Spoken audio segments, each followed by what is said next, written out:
now that we've walked through a case study, it's time to look at some basics of data so we can have a better understanding of the results within a study. So to kind of frame this statistics section, we're going to basically look at it through the lens of a study of students in an introductory statistics course.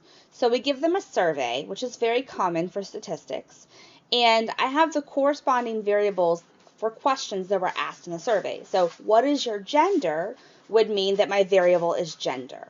Then saying, do you consider yourself introverted or extroverted? My variable would be introverted versus extroverted. You don't have to name it this exact word, but you would want to have a variable that encompasses both possible responses.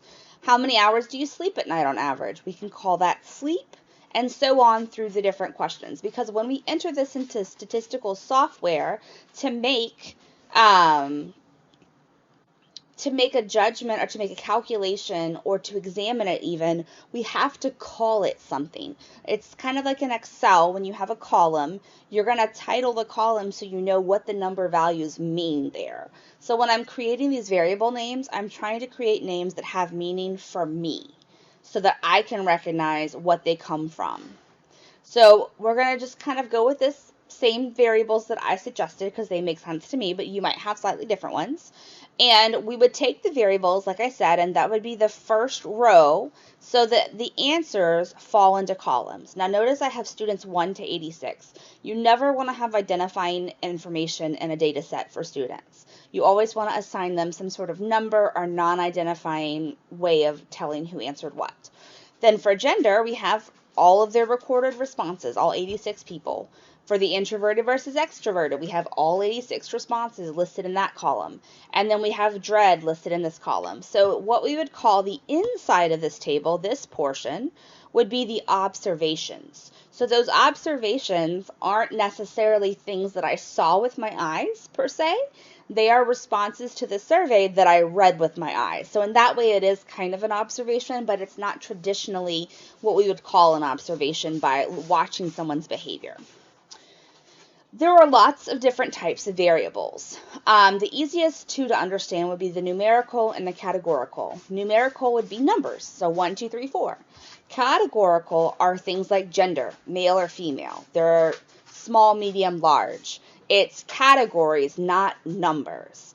Then within numerical, we have continuous, which means they can have decimal values, and we have discrete, which means they're whole numbers. Within categorical, we have just gender, regular categories, and then we have categories that we can order, like small, medium, large. I can put those in a specific order, so those would be ordinal categorical variables. So things like, if I let them tell me how many hours they slept and they said 4.5, that would be a continuous one because it has the decimal involved there. So if we look here, the types of variables, gender would be labeled as categorical. Then I would have sleep, which would be a numerical continuous one because look at the decimal. Once the decimal happens, that whole variable is considered continuous. Then I have bedtime, which is going to be categorical or ordinal because I asked them for categories of time in the survey. I did not have them tell me the time. So I gave them ranges to choose from. That's why it's a category and not a number, even though it technically is a number in the table. It can be a little tricky there. Countries. That's going to be a numerical discrete. I can't have 1.5 countries, or if I did, that would be rather interesting. Then I have dread. That was where I asked them to categorize it on a scale.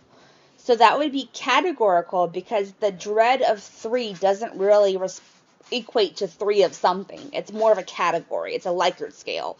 So that would be categorical, but it would also be ordinal because I can put it in order. Some people might put this under numerical, which is, it's accepted by us. But what you want to think about is when we're asking on a scale of 0 to 5, they're really putting themselves in a category that is ordered. They're not really saying, oh, I have 4 pains. So it's not actually a quantity there, and that's the distinguishing factor. So if I want to think about what type of variable is a telephone area code. So let's look at this. Is it numerical? Is it continuous, discrete? Is it categorical? Is it ordinal? And the area code would be categorical, again, because it's not 285 of something. It's putting us in a category, it's in a specific geographic region. It's not actually referencing a quantity of something.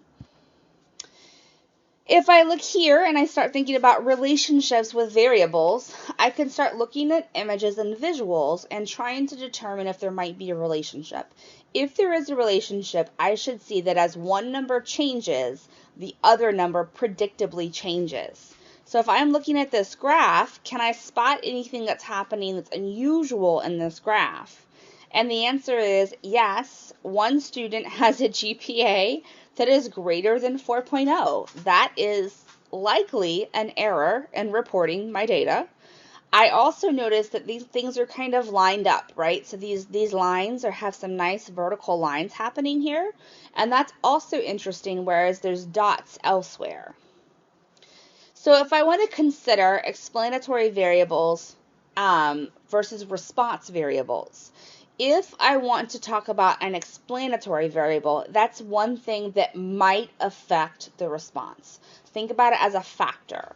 So if I label variables as explanatory and response, it doesn't necessarily guarantee that they're causal, but it can indicate I should investigate it more. There might be a relationship happening.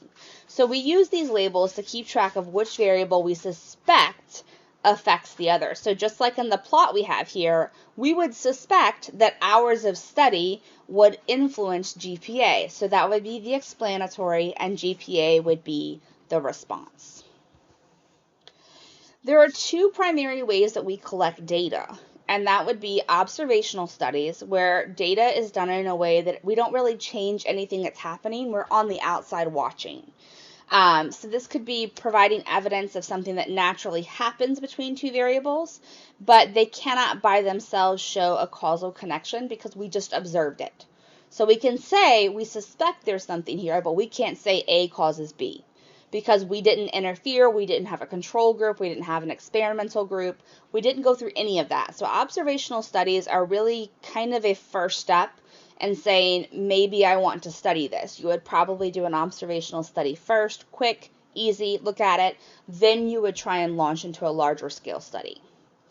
Experiments mean researchers are going to randomly assign subjects to two groups. You're going to have treatments and you're going to have control groups. And they're trying to establish the causal connection between explanatory and response variables. So experimental ones have much stronger results and they're much more respected in the statistics community.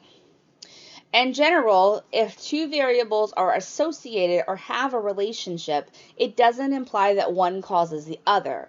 All it does is make us say, there's something that's a relationship between here. So that's the difference in association and causation. We have to be really careful and not say that A causes B. We can say that A influences B. And so this is a cute little comic here that gives you a little bit of an idea of correlation. Correlation, again, being that association, being that relationship. So let's try practice here.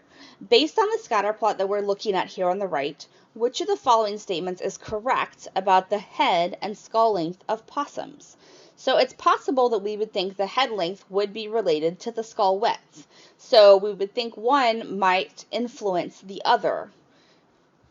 The correct answer would be the head length and skull width are positively associated. Why is that?